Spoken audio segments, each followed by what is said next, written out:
Yo, what's going on, everybody? It is 1 p.m. here in Crystal Lake, Illinois. It means it's time for another live stream. Today is Thursday. I'm saying it like it's Friday because it's basically a Friday, at least for me, and hopefully for a lot of you guys as well. Because tomorrow there will not be a live stream. So this is the last live stream of the week for me. So it's kind of like my Friday because the kids are already off from school today, and they're off from school tomorrow for the upcoming holiday. Yeah, so that's where we're at. Thursday, December 21st, 2023. Hopefully you guys are having a good day. Hopefully people aren't bombarding you too much with last minute, like throw it over the fence kind of emails, you know? That's always pretty frustrating, isn't it? But hopefully you don't got any of that. Before we get into it today, we got a great package, I think, from New Balance. And no one, I guess we'll see when we open it up if there's a note about embargoes or anything. But I don't think there's an embargo. I emailed my contact at New Balance about it, asking if there's an embargo, but I got an out-of-office reply. So, I mean, if I don't hear back, then I'm going to assume there isn't one. It's a shoe that I think, if it's what I think it is, it's a shoe you've seen before. A lot of people have seen before, lots of places. But I haven't gotten it yet, so let's open it together. And before we get to that, though, let's say hi to everyone listening on the podcast, the audio-only version. Thank you for you guys. You know, I've been hearing a lot of stuff about how many times people listen to different podcasts and stuff like that. And the numbers are very different. Like YouTube numbers are different than Instagram numbers, are different than TikTok numbers, are different than podcast numbers. That's a whole different thing. But I don't really follow any of those numbers. I'm just happy if you guys are happy. So hopefully you guys are enjoying the audio only version. And I say that at the beginning of every episode. Say hi to you guys because one, I value you guys, and two, it reminds me that like I'm showing a lot of people stuff on video here, but I have to remember to describe it for you guys as well. And that reminds me that we also have people here on YouTube later, but not live. You LBNLs, welcome to you guys as well. The number one place to have your dog get said hi to by someone on the internet. That's what you're listening to. Do you like the way that I put that? The number one place to have your dog get said hi to? I feel like it just rolled off the tongue. That might be the new thing. But you know what? Isn't there a shirt? There isn't a shirt. Tell your dog I said hi. I feel like I need to get that. I think that already exists for sure, right? So like maybe I should get one of those. Hopefully you guys are doing well. Good morning to you guys, or good evening.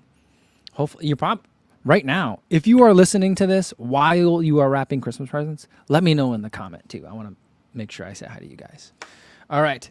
Delta Money says, day off today, first live in a week. I usually listen on my commute home. All right, there we go. I feel like that's a good way to do it too. Hopefully you're not watching video on your commute home while you're driving, unless you're taking the train or a bus home. Then I feel like the video is a great way to enjoy it.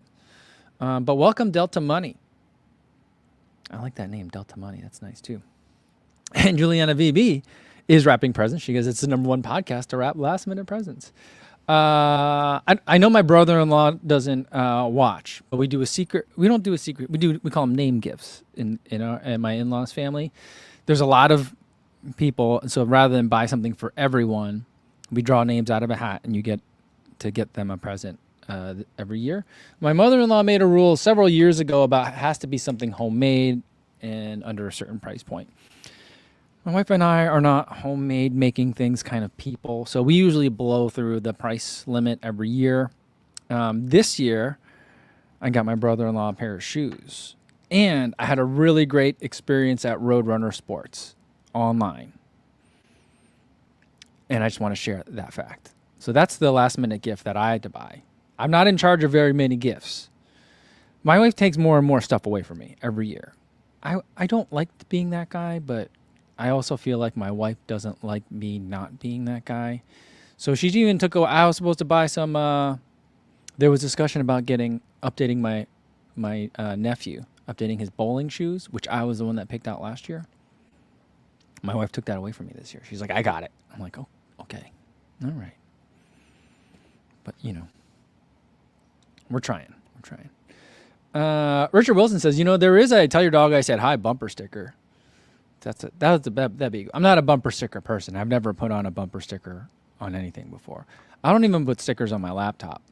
I'm hardly even a sticker on the water bottle person. I like stickers, but I never apply them. I don't know what that is about me. But anyway, but I do like that Tell Your Dog I Said Hi bumper sticker idea. Cobalt Blue says, "Hey, Co, just realized that audio versions of Kara Goucher's and Des Listen's books are available on Spotify. Be listening over the weekend." Well, that's cool. I didn't know that Spotify had audio books. I don't really pay attention too much to what Spotify is doing. But that's nice. More people will be able to listen to the books. Both books are really good. Did you listen to the Nobody Asked Us? I listened to that, the year-end wrap-up today. They kind of talked about each of their books this year and how they both released books. And Kara phrased it as, or I don't know if it was Kara or maybe it was Des, phrased it as like they each have big followings, but the Venn diagram of the intersection or people that follow both of them is small, is what they said. I don't think that that's necessarily true, but maybe it is. I don't know. But it was a good, as always, Nobody Asked Us is a great listen. One of my favorites every year. And Maddie Mac says, "I'm typically an audio-only listener, and it's great." Well, I'm glad to hear that. I know there's definitely times where I'm neglecting you guys. Like when I'm opening stuff and I'm just like, look at this, and I don't describe it. I'm working on it. I'll be better.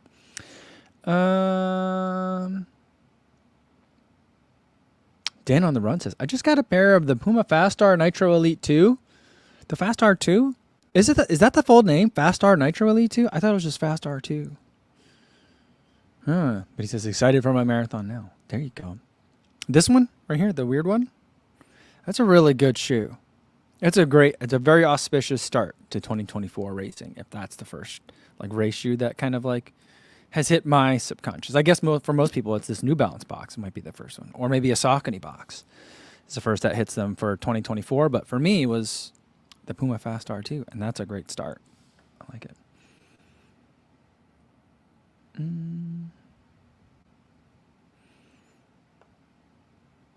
Fartbutts is back and says, "I would listen to the audio podcast when I have to drive home from work and when I need help to fall asleep." That both of those things make absolute sense to me. And that people listening to this while they're driving is like my favorite use case. I know this is a video kind of first podcast, but I don't know what it is, but I've always been obsessed with drive time radio. And I just love the idea that it's just very disposable and of the moment, you know? It's not something that you go back and like save. I mean, some people do, and I think I appreciate you guys for doing that, but I like the idea of like, you know, it's like we don't record. I mean, I do with my friends because I guess we all have podcasts and stuff. But typically, when me and my friends get together, we just have the conversation, you know? It's not memorialized. It's not recorded. It's not taken down. It's not something we go back and refer to later. It's just you're in the conversation. And hopefully that's the energy that I bring to these, you know? Louis says, "You know what? Hey, Santa is listening, Co. Better be a great live streamer or you'll be on the naughty list." That's funny.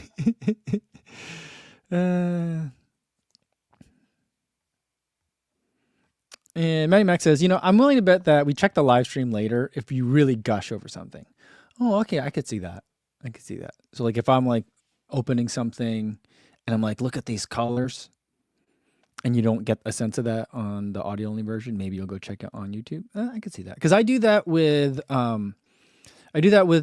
Des and Kara's podcast. I'm primarily an audio only, but I do know that they've been recording it and putting it on YouTube. So that way you could see like, you know, times when like they're showing Des's mangled hand from when she had the boat accident or whatever. Things like that. You know, and today they mentioned that her dog, Des's dog, ate her hairbrush. And then Kara made fun of Des's hairbrush because it was apparently comically large. So I want to go see that. So I'm going to have to go back and check for that. So I can see that.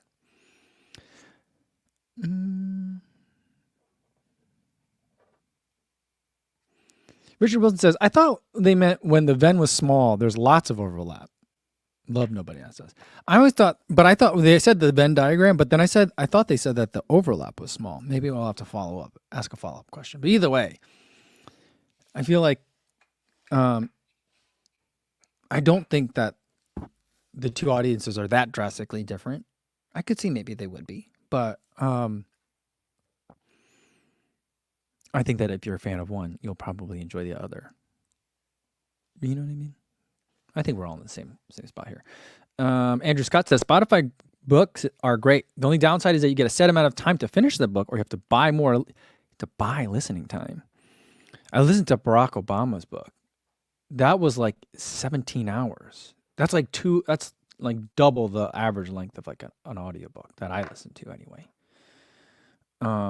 It's interesting that it's by time. Imagine if like books were sold by page count.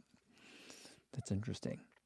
But something that's funny is I think it was in an interview, Barack Obama said that he's aware that due to the pacing of his reading and his normal speech, that most people listen to interviews of him, his audiobook, things like that at 2x speed.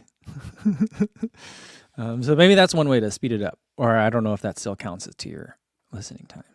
That's interesting. Jared Crane says, I also recently discovered Spotify audiobooks. We pay $17 for a family plan, 5 members of ad-free streaming and music, and so many audiobooks. It's a heck of a deal. I normally am an Audible person, but Audible is an Amazon product, which I'm not always super excited about that. I love Audible so much though. But here's the thing. Audible is only available as an Apple Watch product. It's not available as like a Wear OS. So like if you wanted to switch to a different kind of smartwatch, you would have to leave Apple Watch. But Spotify is available on a lot of watches, isn't it? That's interesting. Is that another way is it? That opens up a lot of possibilities. I'm gonna have to look into that a little bit more. All right. Okay. All right. Rajkumar Roshinji with the shoe question of the day. Oh, that was a little loud. Sorry. Shoes query. Given the winter starts today, what shoes do you wear when it's very cold and windy in Crystal Lake, like 20 degrees? Also, will you take a rest day during your taper in December and January? Thanks. Great questions.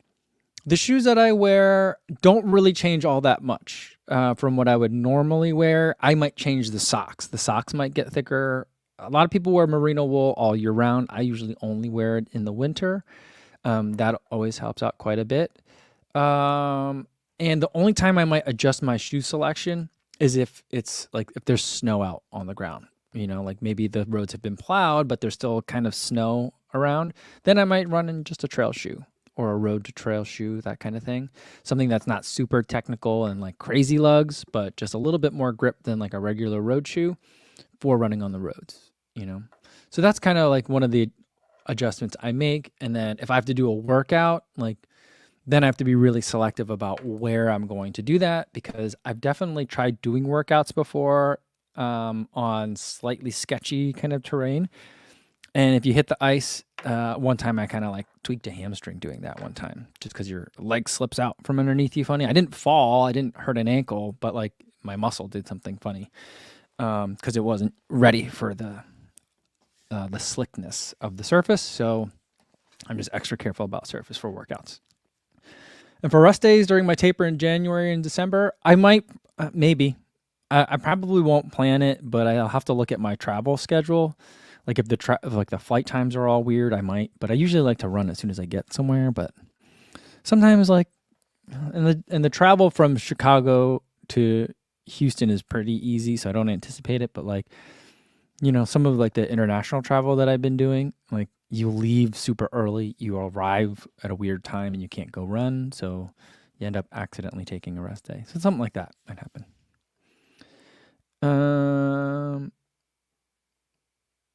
All right. Matty Mac has another shoe question. He says, shoe question number 2. Saucony Peregrine 12 is really cheap right now. You like that one, right? I can't remember which Peregrine I have. It might be the 12. I do like that one. I wear that right now. I wear it to all the cross country and track meets. Because a lot of times I end up standing in the grass even at the track meets. So it's just nice, especially if it's wet out. I'm not going to slip in that one. And I just like that, wearing that one. It's not something that I wear for a long trail day though. let's say we're actually going to use it for running. It's got really good tread, great for a muddy, faster day, but I wouldn't want to wear it for like a 50K just because there's not a lot of padding in it. Oh, last few questions today. We got one from Kuvang. I've been seeing you using the Wave Rebellion Pro more. Would like to try them myself, seeing how they compare the ASICS Metaspeed Sky Plus. It's a very different ride, but I do like it quite a bit. I'd say in the forefoot, there are some similarities, but it's a shoe that I've just kind of, I don't know if like the foam has been compressing just a little bit. I don't want to say breaking in because I don't think break-in is quite the right word.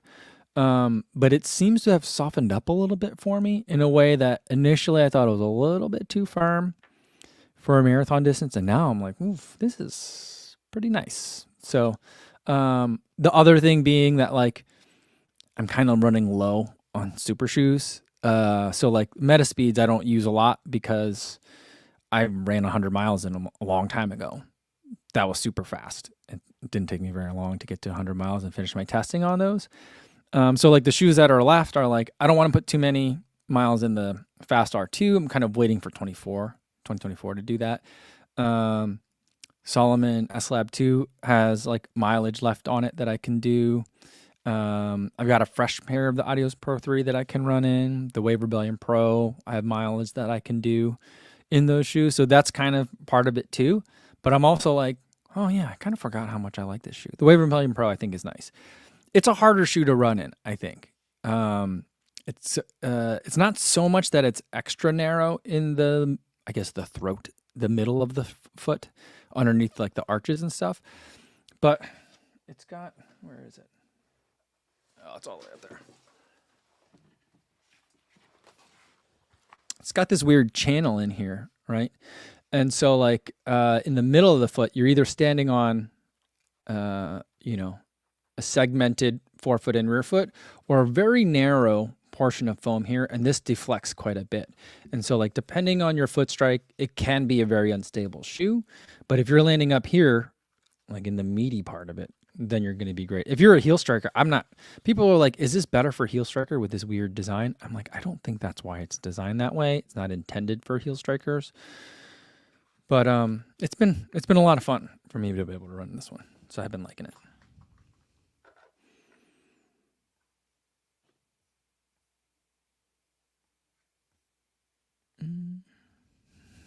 Mark Peter says, "That's throat of the shoe." That's a new one to me. I have a wide foot throat. Then I don't know. I thought that's a word that I've heard Thomas explain it to me one time, and I was like, "The what?"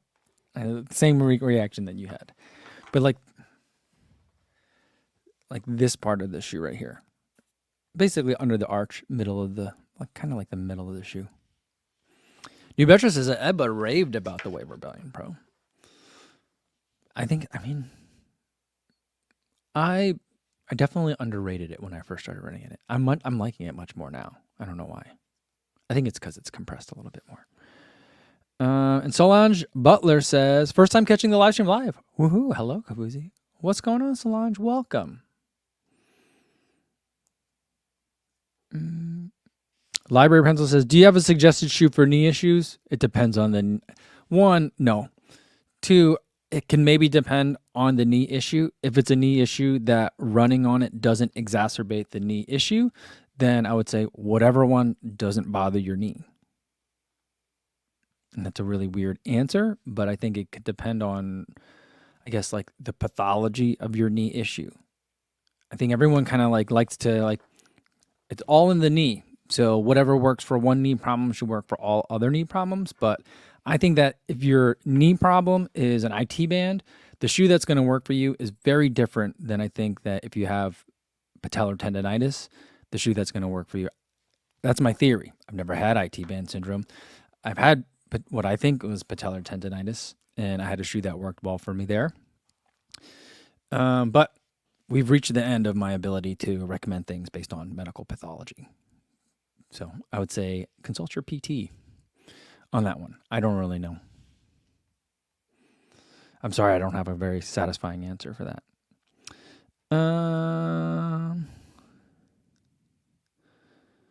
All right. Daniel Byrne says it's box time. All right, let's get to the box. This one's from New Balance. I think everyone knows what it is. I hope that's what I think it is. Remember that oh man, remember that string of times we did unboxings and it ended up all being like shoes that were under embargo for a really long time? And then they ended up sending, and then the next time I got a shoe was like the Vongo. But it is a New Balance shoe. Ooh, oh, you know what? I don't think I can show you this. Wait. Yeah, I'm not sure if I could show you this one. I thought it was going to be the SC Elite version 4. It's something else. Calvin might have it right, but I don't know that I can show it to you guys. So that stinks. And here's the thing. What I really wanted to do was run in the SC Elite version 4 over Christmas break. Now I have to rearrange some of my shoe selections. So, I don't know. Yeah. Liam Dory says, trust me, bro, it's not embargo. I know other people have shown it, and there are images floating around, but that's not really like, it's not a Pandora's box situation. But I do want to, I'm going to take a peek at it. Oh, I wish I could show it to you guys. Hey, this is one instance where the podcast people aren't missing out. But because I don't know, I'm just not going to show it to you guys. I'm really sorry. Yeah. Yeah, but it is a pair of Rebel 4s. You know, like if I had a meeting with New Balance at the running event, I would probably have a better idea on what the embargo dates are, but I don't know. And I got an email from them a little while ago saying like, hey, we want to send you the SE Elite version 4. We'd like to get it to you before the holidays. Just want to confirm your mailing address and size. So I respond back. And a couple weeks later, I get this package. And I thought it would be the SE Elite 4, but it's not. So Leanna says, better to be safe. Thank you for understanding. Rob DiGennaro says, we won't tell if you don't tell. I don't know. Maybe that's where I feel like I need to start the only non-porn OnlyFans, where I'm just like, everything that's under embargo comes in here. And it'll only be people that I can trust that would just want to see it, but wouldn't repost the images. I'm just kidding. I would never do that. I don't really want to do an OnlyFans, but that'd be kind of funny if that's what it was. If I was like, I swear, God, guys, it's an OnlyFans where all I show is shoes that are under embargo.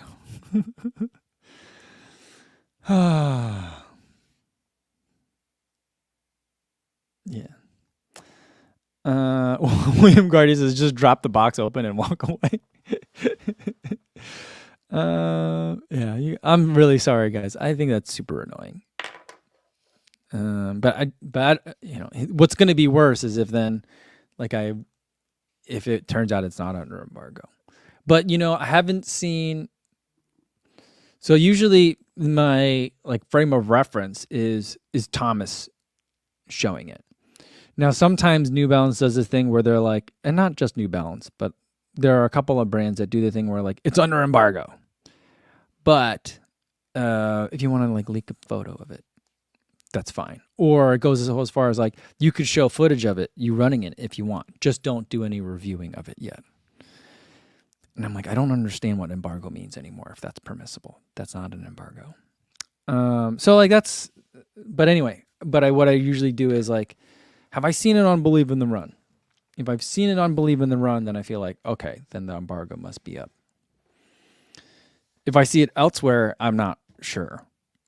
Because especially like different people on the internet, they might be getting their marching orders from, you know, we'll use New Balance, for example. They might be getting their marching orders from New Balance Europe. And New Balance Europe might have a different release date and also different embargoes than New Balance United States. As an example, I don't even know if that's true. For New Balance, I'm just using that as an example. So that's the kind of stuff that happens that makes embargoes feel really weird sometimes. So that's it.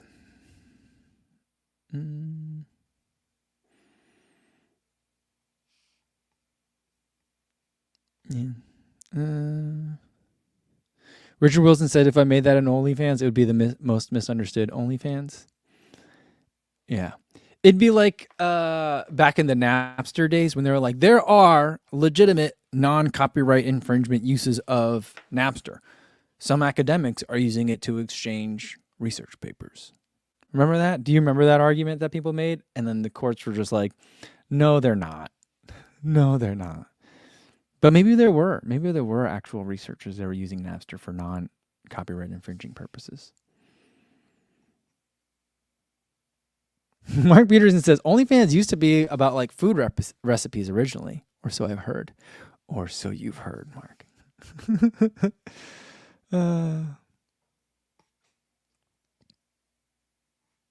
Vanessa Martinez says, there probably is an OnlyFans that is just runner's feet. Yeah. That would be a very weird channel, I feel like.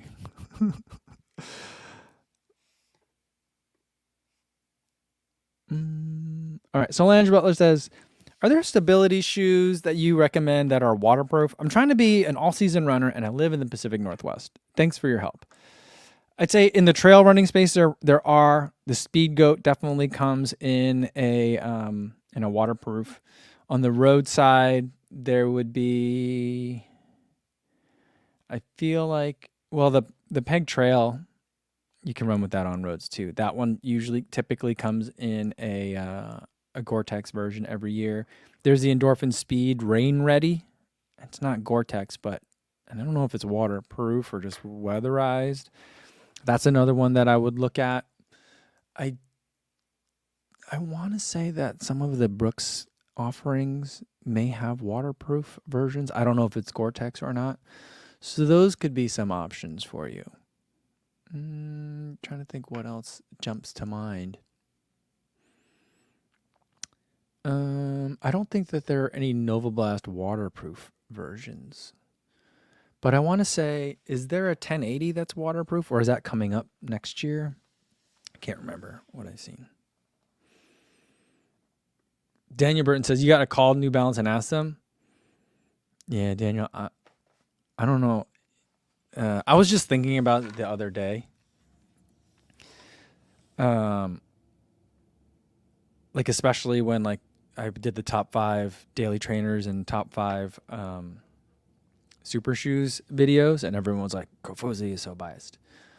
I was like, I don't think people realize that like for years I intentionally avoided contact with brands, and now I only kind of like somewhat not reluctantly. I'm very eager to work with brands, but in very confined ways. And so like I don't have a phone number of anyone to call. I barely have an email address. And that email address bounces back with out of office replies right now. Anyway, I did email someone today. So, yeah.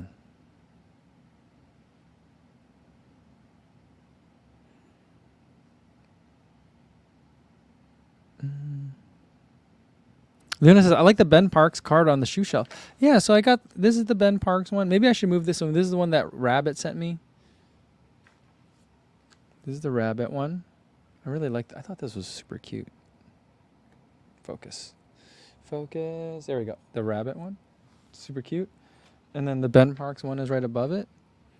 I don't know. Maybe next year, I'm going to tell all my friends, although they're YouTubers and Instagrammers, that I'm going to make a runner's holiday card. And we're going to exchange. We'll let people know if they want to get in on it. Because I think that'd be fun. I don't know. Dr. Funk says, I don't understand the embargoes the shoe companies do. Is there protected technology from other companies? How much spying do you think goes on?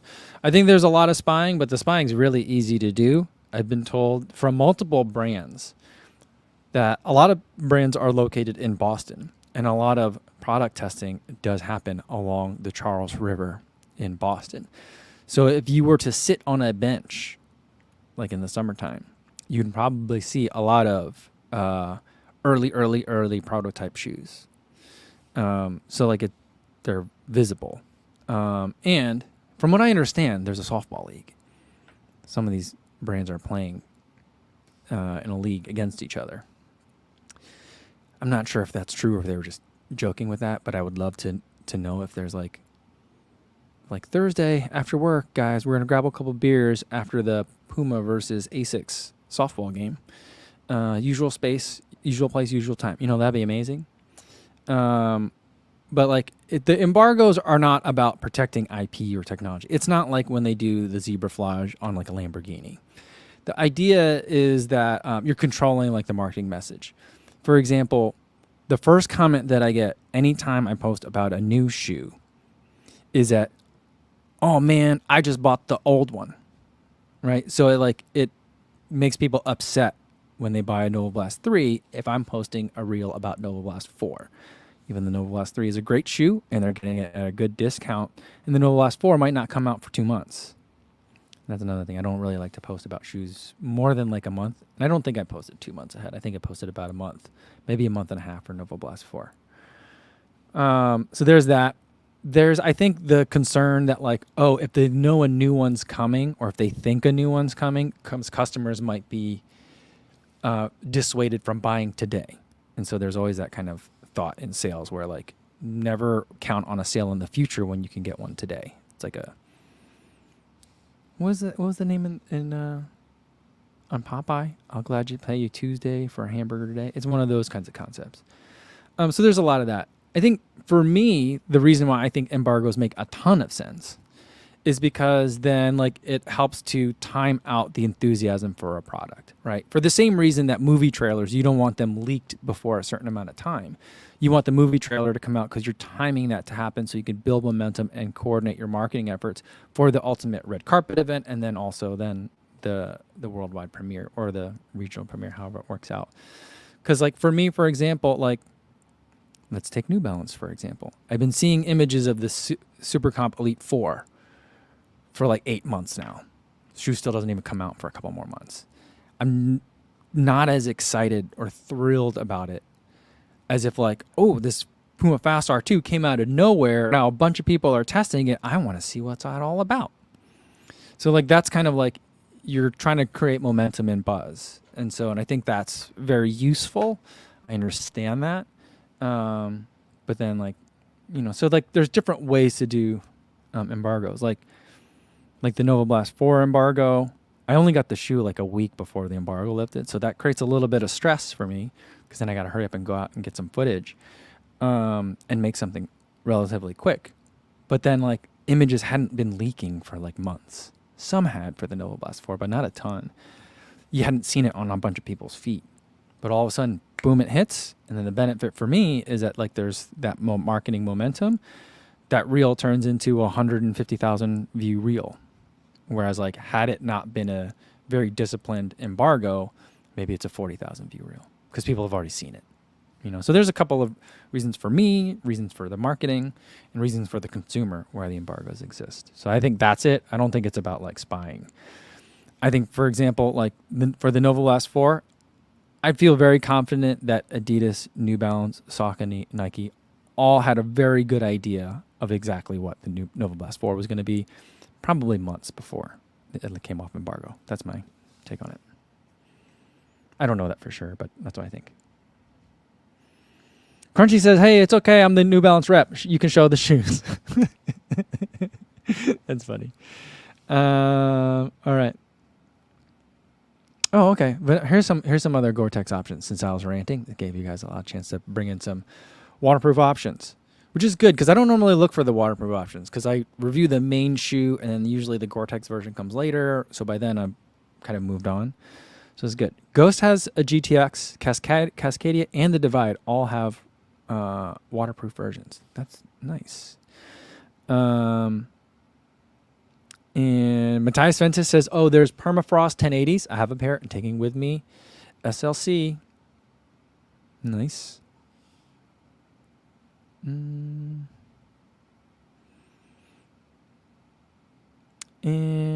Superunjit says, the EndoSpeed Run Shield is water resistant and warm, but water can get around the tongue. Better for snow than rain. Okay. And Capricornian says, you have the Velocity Nitro 2 Gore-Tex. No, I just have a regular Velocity Nitro 2. This is just regular. This is the 2, right? Does it say on here? Yeah, Velocity. This is just the regular Velocity 2. I don't think I have Gore-Tex, but that's cool if it does come in Gore-Tex.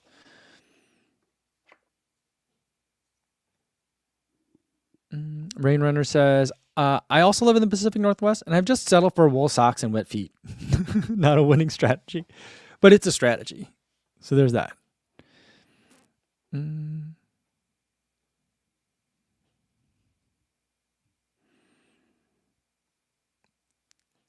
Mm. And Alf Dickinson wants to know, do the U.S. park runs happen on Christmas Day? I don't know. I don't know about that. You know what? I think, what's the order, Alf? What do you think I should do? I've never been to a park run. I'm aware of what they are. I've seen them happening on a variety of videos from the UK. I know some exist in the United States. Some exist in Illinois, in my state. I think I'd have to drive quite a bit to get to one, but I'd like to experience it. Should I wait until I can do a UK one first and then try the US version, or try the US version first and then go and do one in the UK? Huh.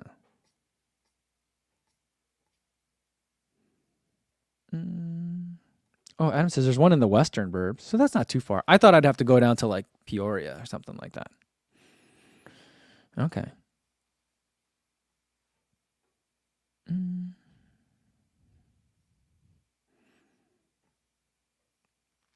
Dr. Funk says, I wonder if Adidas will do a bigger release of the Evo 1, hopefully to directly compete with the impending release of the Alphafly 3.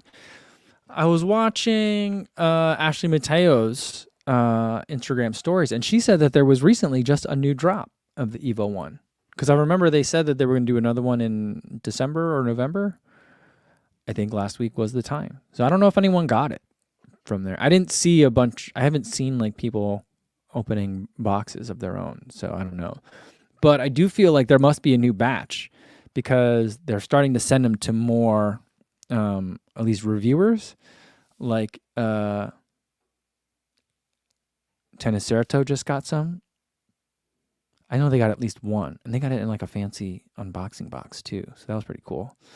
So I don't know if that means like there's a lot more. I don't know.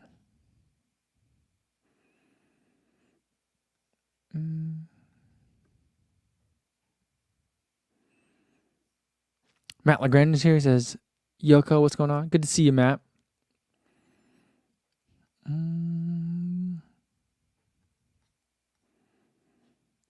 Dylan Champion is saying, ahoy from Milwaukee.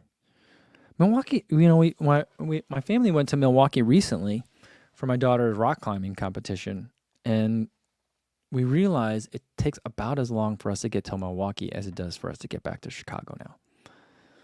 So it's kind of close.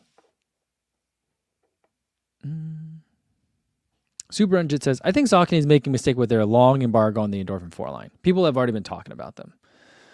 People have, but I think I've seen some leaked images here and there. I don't look for them, and so I don't think that they pop up on my feeds regularly, but I have seen them. I think I've seen the Endorphin Pro 4. I don't think I've seen Endorphin Speed 4. But I feel like the embargo is fine. I think are they planning to release them in February? Is that what it is? So I feel like it starts. Well, I think people already have them.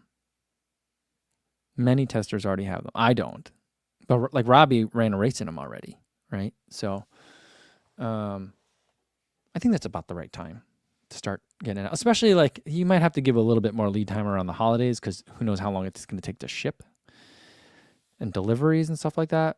And you know, most people aren't like in I'm ready to do a workout to test these shoes kind of mode, so it might take a little time for them to like, okay, all right, I think let me do maybe a fartlek 1 week, and then next week I'll be able to test these shoes for real. So I don't know.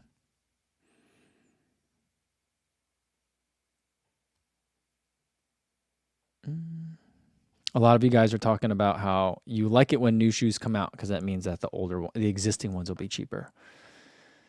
You know, I feel like I think that's great. I think that's awesome. But here's the thing. I think that as inventory management systems get smarter, and as companies get better at predicting how much inventory will meet demand, I think for the companies that are really successful, unless they do it on purpose, but like, and I could see them doing it on purpose, because then it helps drive sales, because you're like, oh, look, it's on discount. But like, I feel like for a lot of times, like with Hoka, I think that they basically have enough inventory to get them until the next release date. And then rather than mark on sale remaining inventory, they're out of remaining inventory and they just go to the next one. So it always stays full price. Am I wrong on that? That's been the gut feeling that I've been getting. Maybe I'm wrong on that. I don't know. Kuvang says embargo. Oh man, that was always fun to work around during my days in East Bay marketing. Oh, I miss East Bay so much. I started getting the catalogs again in like some of the later years, and I was just like, I don't care about any of these basketball shoes. I don't care about any of these football cleats, but it's just fun to flip. It's just, I enjoyed it.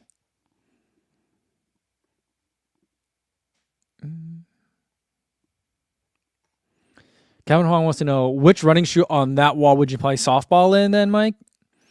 Well, none of these are softball shoes, but what I would probably play softball in, I think I might play in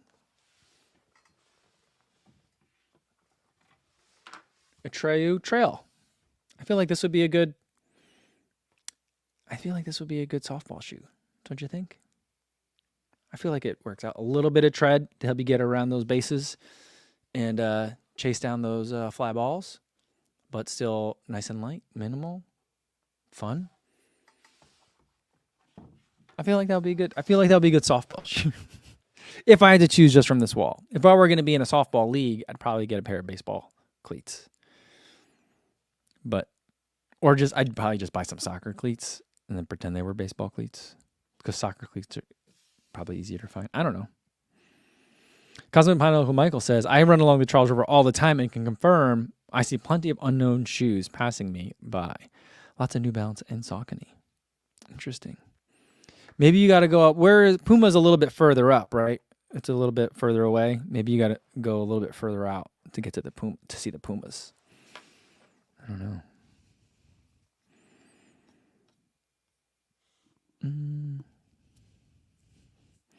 Mark Peterson says, I play softball in the Hoka 10-9 only. Can you imagine trying to get around the bases on that one? But if you were trying to slide in, just sliding into home plate, getting in underneath the tag, it's an extra big shoe. You're running, and then you slide in, trying to get that right underneath the tag. Safe.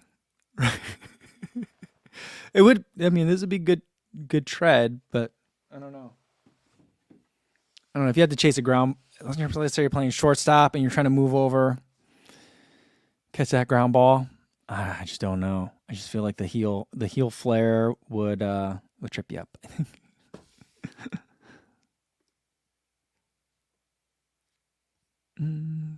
Dr. Fung says, which shoe tuber is the best at softball, and why is the answer Ben Johnson? I bet you he would be really good at softball. I think Robbie would also be surprisingly good. I think Robbie's a big baseball fan already. I bet you he's really good at baseball. Let's see, from the West Coast. I feel like, Ginger Runner's pretty into hockey, so I don't know if he's a huge baseball fan, but if it was like a roller hockey game, I feel like Ginger Runner is a little bit younger than me. So I feel like, but he's super into hockey. So I feel like I think we should ask him. I bet you Ethan still owns a pair of rollerblades, and I bet you he has played roller hockey in them in the last year. What do you think? What do you think the answer is to that? I think yes. I bet Flores would be like, oh, I don't really know. I don't really play a lot of softball, but I bet you he'd be really good at the game. So that's someone who I think too. Yeah, I think Matt Choi would be really good at it too. He's just an athlete, he hangs out with baseball players and stuff too. So I feel like he'd be really good.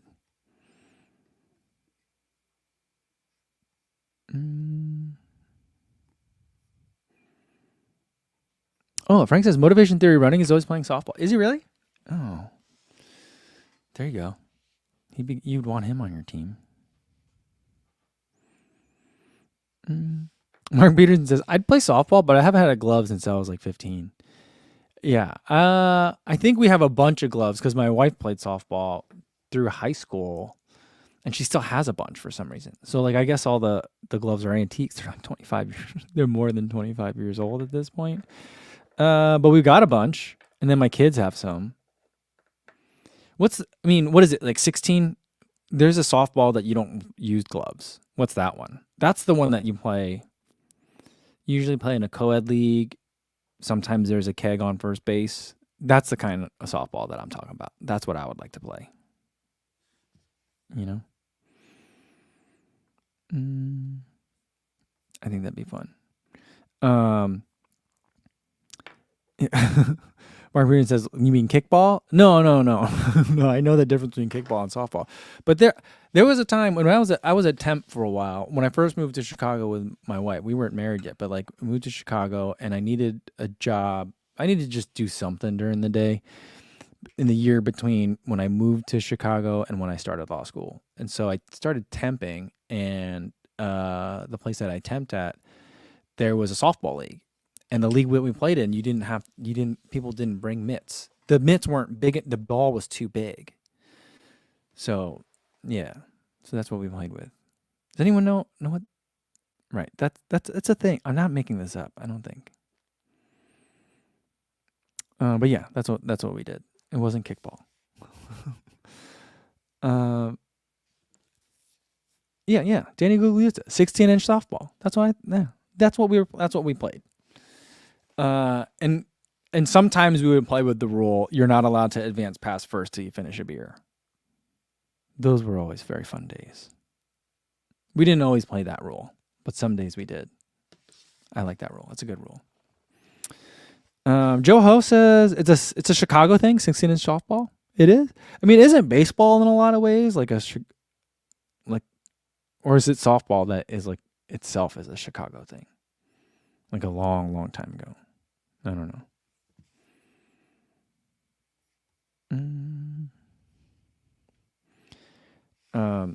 I was just thinking about it today because my daughter, did I tell you guys? My daughter had tried out for the basketball team.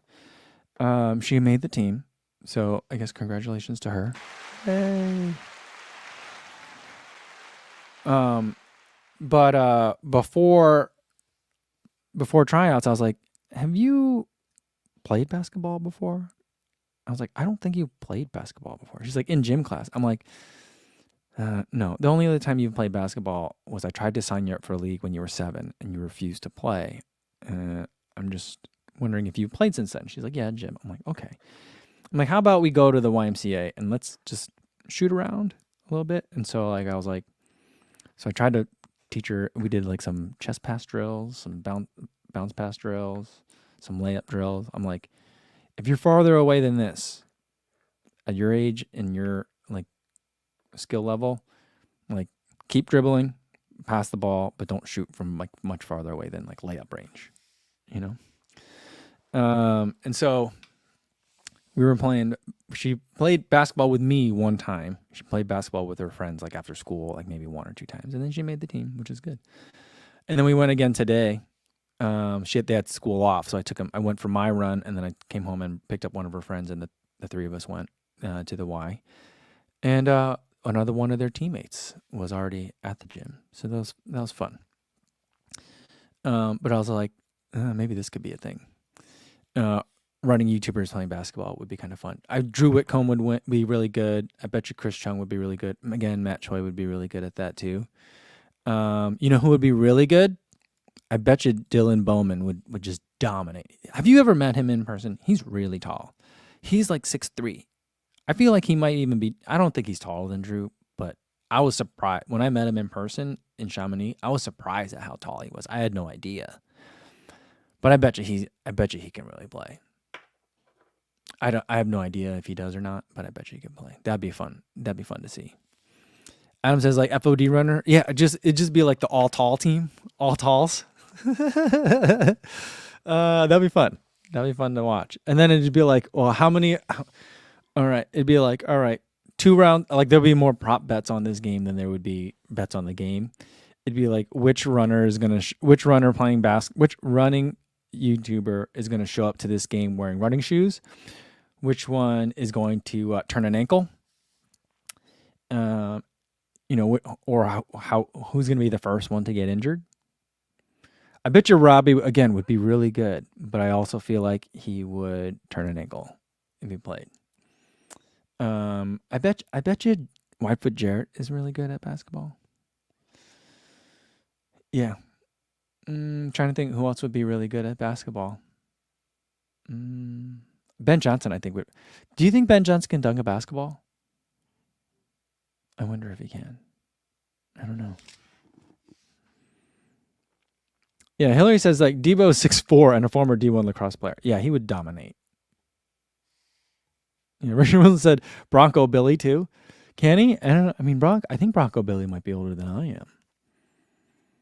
But I mean, he's got the endurance for it for sure. I didn't recall him being. I never met him in person, but I've filmed him before. I don't recall him being particularly tall, but I bet you he has the tenacity. Yeah,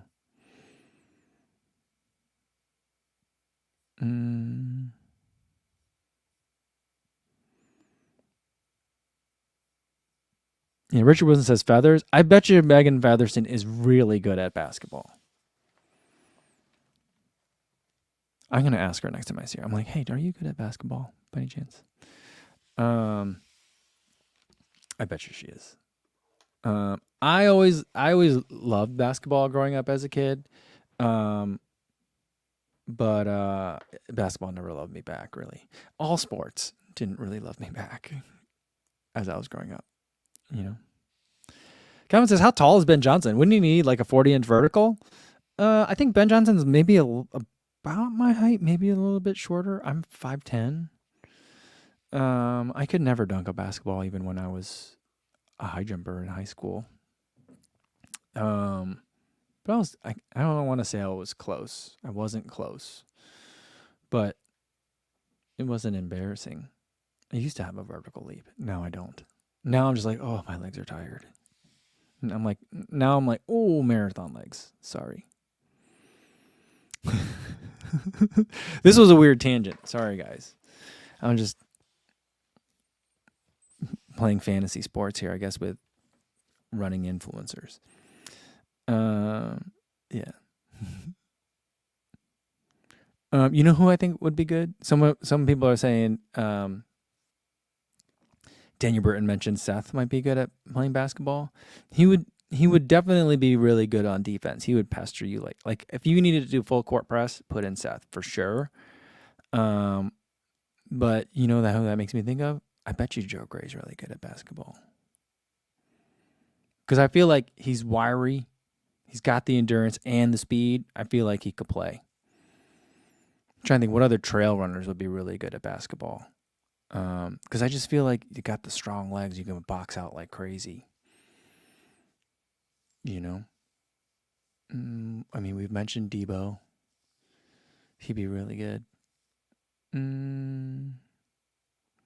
don't feel like Walmsley would be good, but Zach Miller would probably be pretty good for the same reasons. I feel like Robbie would be good. I think they're from like the same part of the country, aren't they? I feel like that would work. You would want them on your team. I feel like for sure, like just crazy hustle,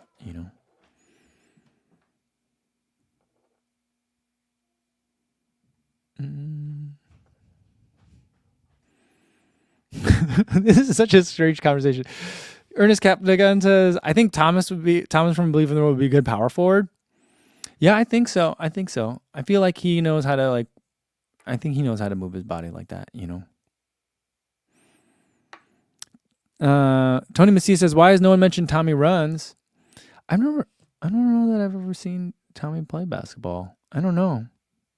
I bet, he's fast for sure. He's got speed. But I guess no one's really seen me play basketball either. I did go promote myself the other day playing basketball a little bit. Maybe I'll show that to you guys. It's kind of fun.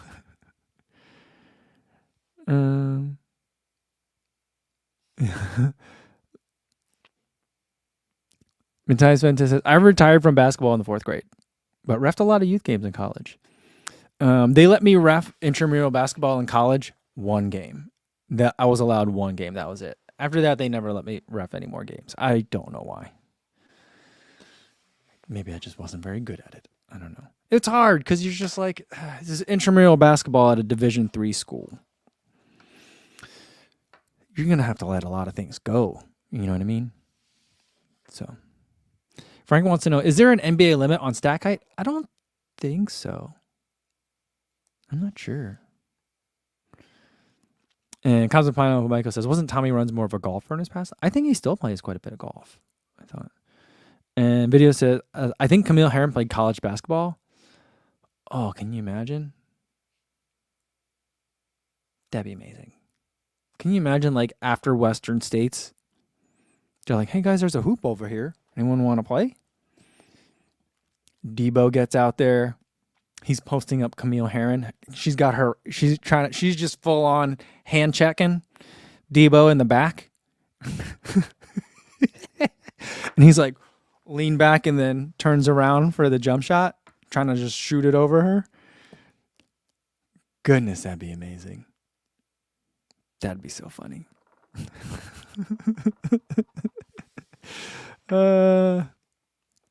Stevie Zimmer 6 says, orthodox recommend for 40-year-olds not to play basketball. ACL and Achilles injuries.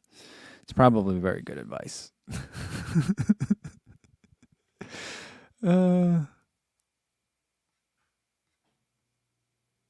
Yeah, Matthias says, Camille's from Oklahoma. That's true. That's a basketball state. I bet you she plays. I bet you she's fierce too. She did. I thought I remember hearing in an interview that she did play basketball in high school, right? She was a basketball player. All right. Adam's getting bored with all this other sport talk. He says, back to running. Tokyo announced Elliott and Sifan running the marathon. I think that makes a lot of sense. It's flat and fast courses for them, and it is going to be like 5 months before Tokyo. So it makes a lot of sense to me. Boston doesn't make a ton of sense because it's going to be, it's good that it's hilly, but it's going to be, so maybe it makes it better. But I feel like, I don't know. It just made a lot of sense that pros would be picking a flat, fast course. I think this might be kind of like last year I felt like everyone ran Boston and not a lot of people ran London. I feel like this year it might be reversed. I don't know. That's my gut. What do you guys think? Interesting.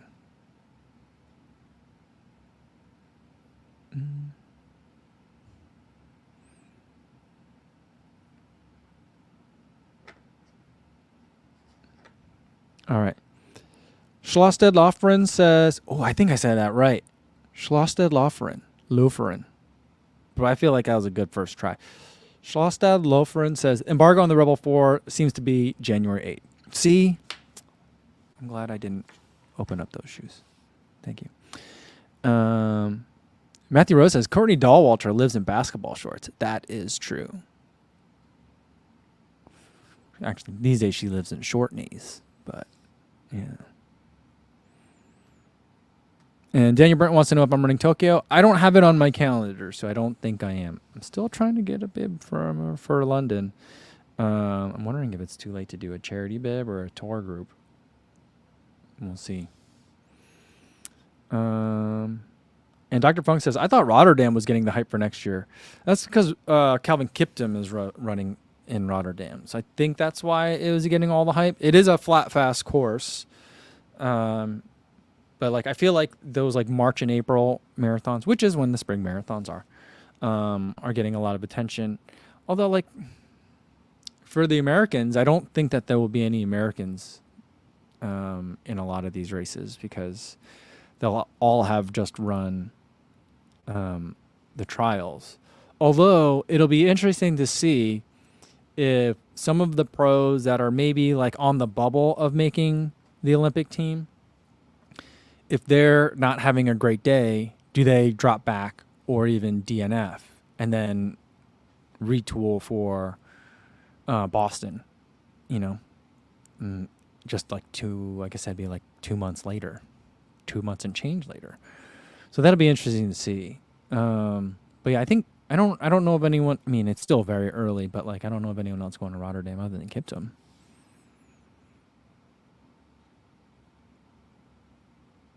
Ooh, this is a great question. Will Sifan run the marathon at the Olympics or stick to track? They addressed this on Nobody Asked Us.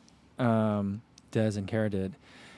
I think, I don't know if they said if it was likely that she will run the marathon or stick to track, but Kara was hoping that Sifan would run the marathon and only the marathon. But I don't know. I feel like I'd love to see her run the marathon. But it's hard because Faith seems dominant at this point, but it's not like she can win all the medals. So, I mean, even if Sifan doesn't think she can beat her in some of her top race, in some of Faith's top races, there's still silver medals, there's still bronze medals. Does that ignite her fire as much as potentially going after the gold in the marathon? I don't know. It's a great time. It's a great time for women's racing, track and roads. Super exciting. And I also feel like I feel like Latenza Bit G'day, I feel like still we haven't seen full potential. I mean, I guess you could say that for Sifan as well. But I feel like we still haven't seen her potential. She raced a really smart race, a mostly really smart race in New York. I think she waited a little bit too long to respond at the end. But like watching her on the course in New York, very patient the entire time. She was like a shark waiting in the waters. So it'd be interesting to see once she figures out how to race it her way. That'll be interesting to see. But Sifan, I don't know. I love watching her race on the track. I think she's great on the track. I think she's great to see in the roads too. But I mean, more likely, if I do get to go to Paris at all to cover it in any sort of way, I'm more likely to be able to get a chance to watch the marathon rather than any of the track events. So I'm going to say I hope it's the marathon. So I get to see her. And Video Guy Man 7 says, are you going to be at Cherry Blossom in 2024? I don't know yet on that one. That's a possibility. I've been there the last 2 years. It's been really fun. I love that race. I love being in DC that time of year as well. It's just, I love cherry blossoms. They're so cool. And that's just a really fun race. I love that distance. And I'd like to improve on my time. I feel like it would work out well for me too, especially if I'm, in theory, training for London. A 10-mile race, all-out effort right around that time would be a great setup run, you know?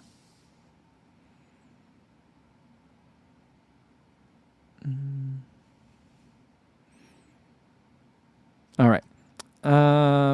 Okay, I think that's going to be a good place to leave it for today.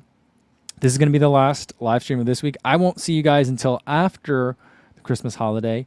Next Wednesday, and maybe even next Thursday, we'll do live streams. But next Wednesday, I'm planning on it for sure. I'll post something on a YouTube post to let you guys know. And then, of course, like the normal way that I kind of make the placeholder thing, you'll see that as well on Wednesday Wednesday and maybe Thursday as well. So let's plan for that. And if anything changes, I'll let you know in the normal ways. Sound good? All right. Enjoy your time with your families if you're going to be seeing your families. And also, don't forget, going on a nice long run is a great gift to give to yourself if you're with a lot of family, even if you love them very much like I do. So hopefully you have really good long runs over the next couple of days. Hopefully you have a Merry Christmas if you celebrate. Be safe out there, and I'll see you guys Wednesday. All right? Be safe out there, everybody. Thanks.